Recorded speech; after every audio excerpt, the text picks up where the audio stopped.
Selamat pagi semua. Kembali. Selamat siang semua. Kembali lagi dengan saya Maraska Patrisya Rangkuti. Saya Anka Pustawi Devita. Dan kali ini kita akan menjelaskan mengenai kultur jaringan, Cloning, dan bayi tabung. Saya akan mulai dari menjelaskan apa itu kultur jaringan. Kultur jaringan adalah suatu metode untuk menumbuhkan tanaman yang baru dengan cara mengeksplan sebuah bagian dari tumbuhan atau jaringannya yang kemudian akan diisolasi dalam kondisi aseptik. nah dari saya sendiri menurutku ada ini sih. Pengertian dari aku, kultur jaringan adalah teknik memperbaiki tumbuhan secara vegetatif buatan dengan memperhatikan totipotensi tumbuhan. Nah, totipotensi tumbuhan itu dari manapun selnya diambil, misalnya seperti ini, walaupun dia dari daun, dari batang ataupun dari akarnya, asalkan dia ditempatkan di tempat yang sesuai akan menjadi tanaman yang sempurna. Nah, Nisha, proses-proses dari kultur jaringan sendiri ini apa sih? Nah, pertama, ini kita ada contoh ini sebagai tanaman induk. Pertama kita akan mengeksplan sekitar 2-3 cm. Seperti tadi Anika bilang, bisa dari daunnya. Bisa kita ambil dari daun. Bisa dari daunnya. Kemudian ini akan kita sterilisasikan dengan 10% alkohol dan 5% 70% alkohol. Oh, maaf, ya. Tambahan ya, 17 bukan 70. Iya, 70% alkohol dan 5% NaOCl. Lalu dilakukan tahap inisiasi untuk mencegah kecoklatan di subkultur tanaman selama 12-24 jam selama 5 hari. Lalu dilakukan tahap induksi tunas, yang kemudian akan dilakukan tahap elongasi tunas. Yang terakhir ada tahap aklimatisasi selama 2-4 minggu. Ini tujuannya untuk mengetahui tanaman kultur jaringan ini dapat beradaptasi dengan lingkungan baru atau tidak. Nah, keunggulan dari kultur jaringan ini sendiri adalah tidak memerlukan lahan yang cukup luas untuk memproduksi kultur jaringan ini. Lalu dapat menghasilkan tanaman yang sifatnya identik dengan induknya. Lalu yang terakhir ada menghasilkan tanaman yang dalam jumlah banyak tapi dalam waktu yang singkat. Nah, kelemahannya sendiri apa sih, Chef? Kalau kelemahannya itu untuk memproduksi sebuah tanaman hasil kultur jaringan sendiri itu butuh biaya yang mahal dan hasil bibitnya juga sangat mahal, lebih mahal daripada tanaman-tanaman yang biasa. Kenapa sih bisa mahal? Karena dalam proses pembuatannya sendiri itu membutuhkan di lab ya, bukan tanaman secara di tanah dan seperti biasa, tidak, karena dia biasanya ditabung-tabung kecil seperti itu. Terus satu lagi dia membutuhkan tenaga kerja yang sangat terampil, yang sudah dididik bagaimana cara untuk menanam ini dengan sangat baik dan benar. Nah, contoh dari kultur jaringannya sendiri apa sih, Chef?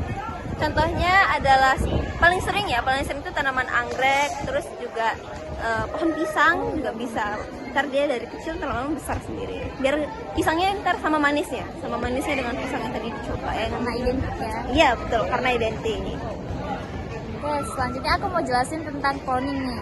Cloning atau transplantasi nukleus adalah cara untuk menghasilkan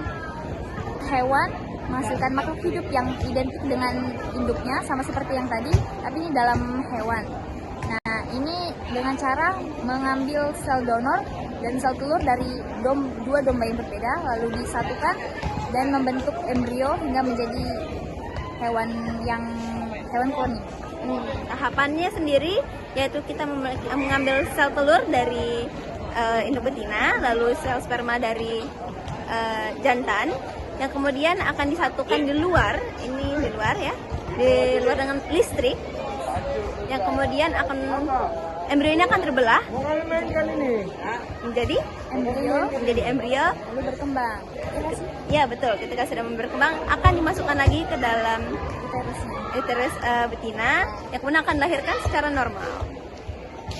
Nah, keunggulan dari domba doli sendiri dapat menambah ilmu pengetahuan khususnya di bidang bioteknologi modern dan reproduksi, dapat menganalisis, dapat mengetahui kelainan genetik. Nah, dari kelemahannya apa sih? Kelemahannya itu semua hewan itu ada ciri khasnya. Ketika dilakukan proses cloning, tidak ada varietas di dalam alam itu. Semuanya monoton sama semua. Terus kalau misalnya satu hewan yang diambil sebelumnya itu ada terjangkit penyakit, resikonya akan lebih tinggi ke dalam hewan-hewan cloning selanjutnya. Dari contohnya apa sih? Contoh yang paling diketahui dan paling pertama kali itu domba Dolly, itu paling diketahui. Itu pada tahun berapa ya? 1998. Selanjutnya kita ada proses bayi tabung. Ya. Yang jelasin siapa nih bayi tabung? Disha. Baiklah. Bayi tabung adalah sama seperti cloning tadi, yaitu terjadinya pembuahan di luar rahim, yang kemudian setelah membentuk menjadi embrio akan dimasukkan lagi ke dalam rahim sang ibu yang akan dilahirkan mungkin bisa secara normal ya, sesar lah ya.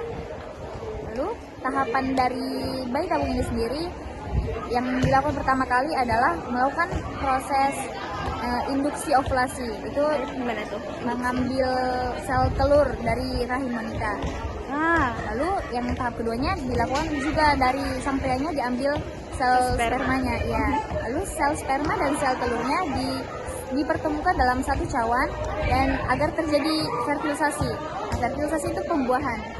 Nah, hasil pembuahan ini akan menjadi embrio dan embrio itu akan dimasukkan ke dalam rahim wanita lagi seperti yang cloning tadi, dan embrio akan berkembang dalam rahim wanita hingga menjadi janin dan menjadi bayi yang siap dilahirkan.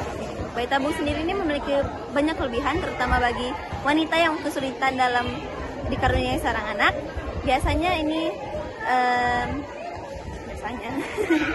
bisa terjadinya bayi tabung itu akan bisa Mendapatkan peluang yang lebih besar untuk hamil.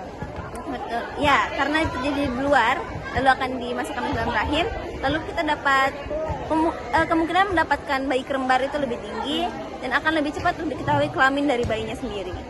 Nah, kelemahan dari bayi tabung ini sendiri dapat lahir secara prematur. Bayinya itu lebih mudah, lebih sering dilahirkan secara prematur. Bayi saat lahir berat badannya lebih rendah, lebih ringan. Lebih ringan. Lalu saat proses induksi ovulasi, saat pengambilan sel telur biasanya terjadi infeksi. Belum lagi ada obat-obatan yang perlu diminum oleh sang ibu, sehingga ada penyakit kontraksi dari ovarium yang menyebabkan risiko kepada ibunya sendiri.